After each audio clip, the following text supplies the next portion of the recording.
Welcome to the show as we continue our coverage from the United Nations in New York. Already we've seen major leaders address the United Nations General Assembly. China's leader Xi Jinping, United States President Barack Obama, and Russia's President Vladimir Putin. Wednesday, the focus will be on Palestine, when the Palestinian flag will fly here. After last year's war in Gaza and the recent conflict in East Jerusalem, there are serious concerns the prospects for peace between the Palestinians and Israelis seem even more remote. Recently, I sat down with the Palestinian permanent representative to the United Nations, Ambassador Riyad Mansour. Ambassador, thank you very much for joining us. Well, thank you for having me. Very soon, the Palestine flag will be flying here at the United Nations. You will have observer status here. What is the significance of that? On the 30th of this month, Wednesday at 1:30 p.m., in fact, on this lawn, our President, along with the Secretary General of the UN, President of the General Assembly, and hundreds of dignitaries and heads of states, ministers, and diplomats, will have a ceremony to raise our flag here, and then it will be raised with other nations' flags every day in front of the building and inside the building, and also in other offices of the UN. That will be a proud, historic day for us, and the Palestinian people will be celebrating it in a peaceful way by raising the flags from the early morning of that day on top of their homes and the top of their cars and schools and everywhere, to have a referendum, if you wish, of stating, the millions of them, that the occupation has to end and the independence of the state of Palestine has to come immediately so that we can actualize the global consensus on the two-state solution. So it will be a historic day. Right. What does the actual raising of the flag do for your quest for an independent state? Is it merely symbolic right now? It is symbolic, but it gets us closer to the objective of the admission.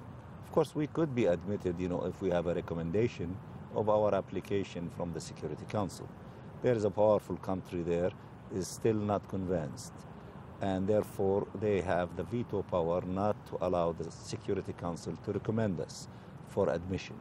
We hope with time, hopefully soon, that they will be convinced that that will be an investment in peace, since there is global consensus and they agree on a two-state solution.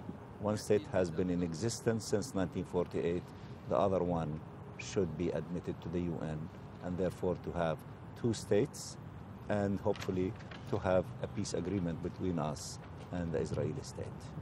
Are you hopeful at this stage that there could still be two states in the region? Looking at a poll that was taken among Palestinians, most Palestinians no longer want a two-state solution. 65% of Palestinians in the poll said they no longer believe that a two-state solution is viable.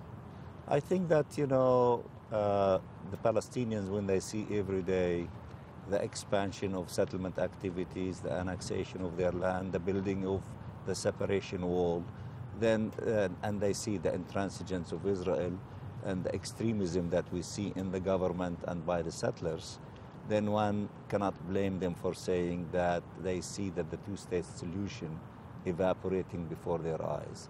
But frankly speaking, the two-state solution is the best option for both sides, because what is the alternative to a two-state solution? One-state solution, would Israel accept that, in which the Jews will be a minority in that one state? Or they are going to impose on us an apartheid?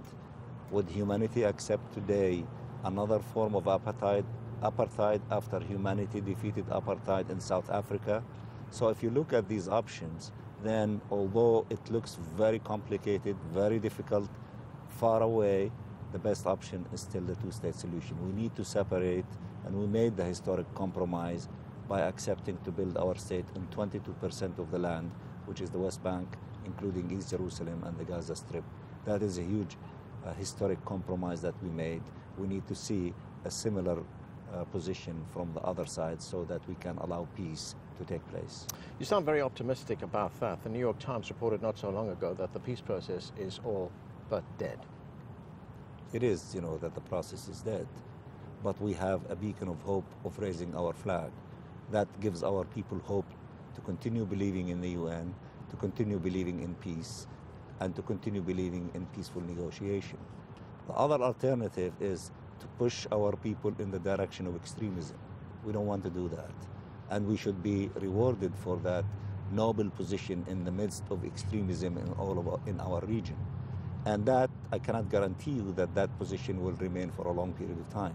So therefore, we are calling upon all nations. We are calling upon Washington, D.C., especially during the last 14, 15 months of the presidency of President Barack Obama, to really change course and to really shift gears and to play an active role, whether in the Security Council or in other options, to allow the state of Palestine to become independent, and therefore to push for a peace treaty between us and the Israelis to allow for peace to take place and to save the two-state solution.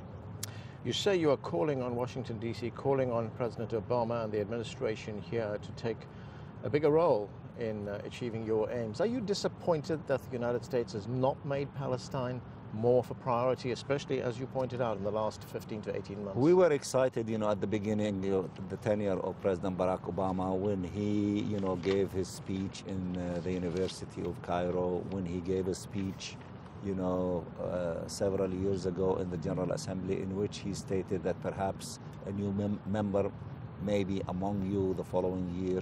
So and also when we appointed Senator Mitchell, to look after the position of the United States with regard to the peace process. Right. All these were positive signals, unfortunately did not lead to the objective of ending occupation and the independence of our state.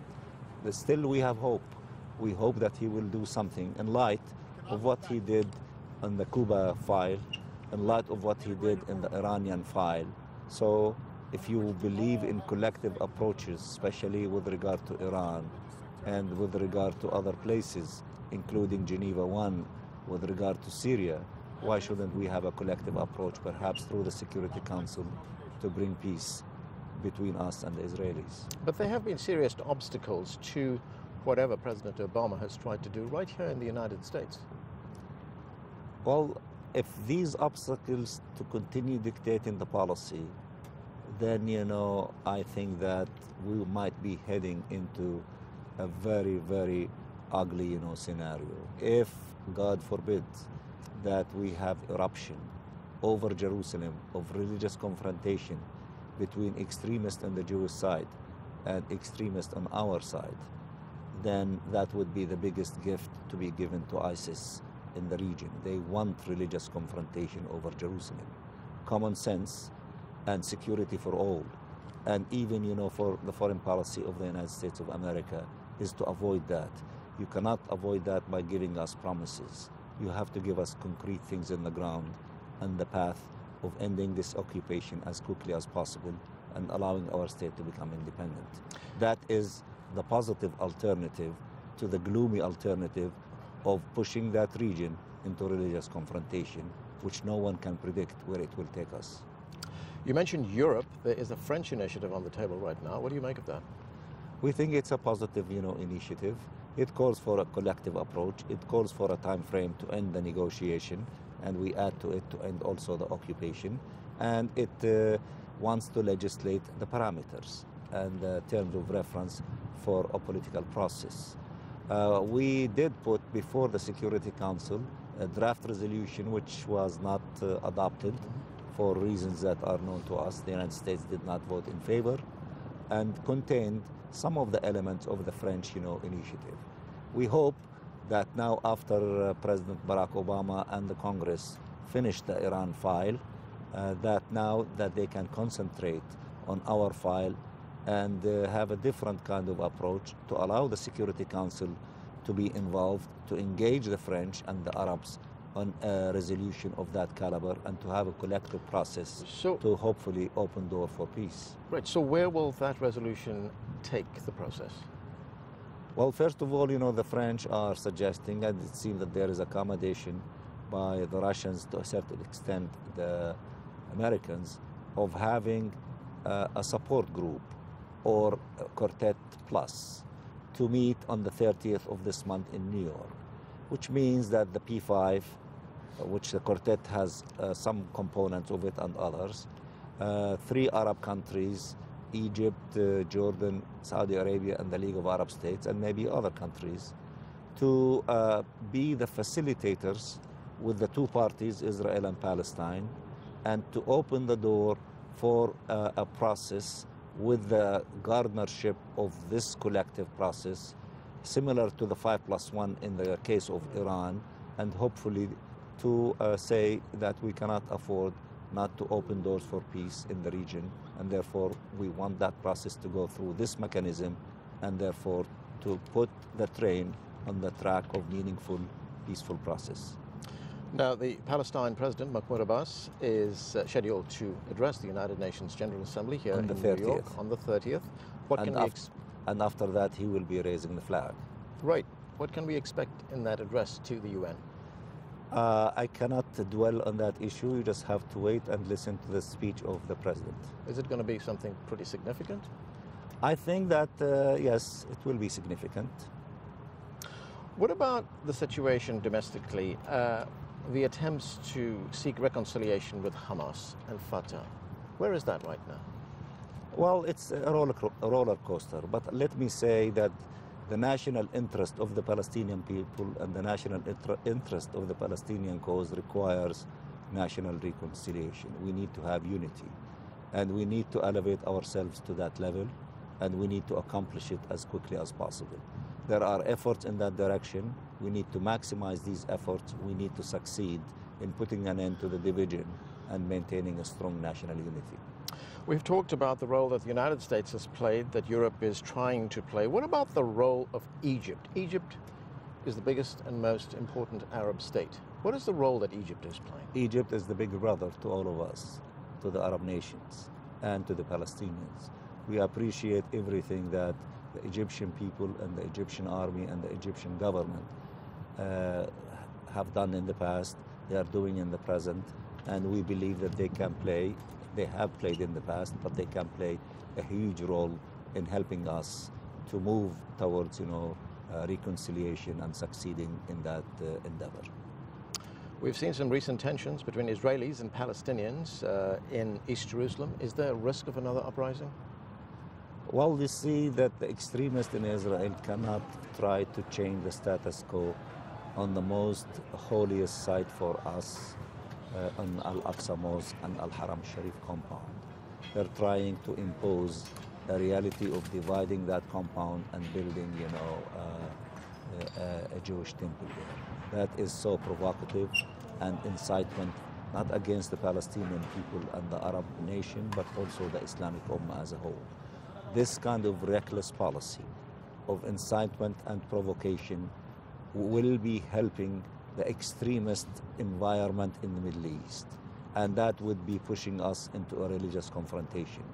The Israeli government should push back the extremists, should take its forces away from around Al-Aqsa Mosque, especially these days where we are celebrating Eid al-Adha, the most important religious holiday for Muslims, because to have tens of thousands in East Jerusalem and around Al-Aqsa Mosque, to deprive hundreds of thousands of worshippers to go there is incitement and provocation. It would lead to confrontation. It plays in the hands of the Jewish extremists on the Israeli side. That is recipe for disaster. That is recipe for religious confrontation. So we are doing everything possible here at the UN, in the Security Council, with the Secretary General, in the General Assembly, with the political groups, to apply pressure on the Israeli side to not to change the status quo, right, and not to change it in practice and in deed. And we hope that they listen to the sound of reason and to respect these obligations and agreements that have been put in place since 1967.